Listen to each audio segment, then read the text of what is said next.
నేను భారతి మాట్లాడేది. నేను చట్నీ చేస్తా ఉన్నాను. ప్యాన్ పెట్టుకొని ఆయిల్ ఏసుకున్నాను. ఆనియన్ ఉంది కదా! అదేసుకొని, పచ్చిమిరపకాయలు కట్ చేసుకొని, గార్లిక్ పేస్ట్ ఏసుకొని, 2 బిర్యానీ ఆకు, మెంతాకు ఏసుకున్నాను. అది బాగా కలిపినాక అది కొంచెం ఫ్రై అవ్వాలి. టమాటాలు ఉంటాయి కదా! పండు టమాటాలు, నాటి టమాటాలు ఏసుకున్నాను. ఏసుకొని ఫ్రై అవ్వాలి. వచ్చేసి దాంట్లో కొంచెం వచ్చేసి నేను జార్‌లో ఏసుకొని గ్రైండ్ చేసుకుంటా ఉన్నాను. కొంచెం అయితే సాలు గ్రైండ్ చేసుకొనేకి పేస్ట్ అనేది వసద్ది. ఇంకో కొంచెం వేసి పక్కన పెట్టుకున్నాను. అది పక్కన పెట్టుకొనేసి దాంట్లోనే ఆ ప్యాన్‌లోనే ఆయిలేసుకున్నాను. ఆయిలేసుకొని కొత్తిమీర ఉంది గదా! ఆ కొత్తిమీర, పుదీనా అది 2 ఏసుకున్నాను.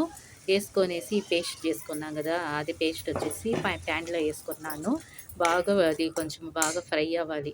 నీకు ఫ్రై అయినాక ఇది ఉంది గదా! ఆ నీళ్ళు కూడా కొన్ని పోసుకోండి. ఆ జార్‌లో ఉండేదంతా. బాగా ఫ్రై అయినాక ఉప్పేసుకున్నాను. ఉప్పేసుకొని తర్వాత కారము, పసుపు, ధనియాల పౌడర్ ఏసుకుంటా ఉన్నాను. కొంచెం బాగా కలపాలి. బాగా ఫ్రై అవ్వాలి. చూడండి నూనంతా పైకి రావాలి. ఇది సెపరేట్‌గా ఎత్తి పెట్టుకున్నానే, అదొచ్చి ప్యాన్‌లోనే ఏసుకున్నాను. లైక్ చేయండి, కామెంట్ చేయండి, షేర్ చేయండి.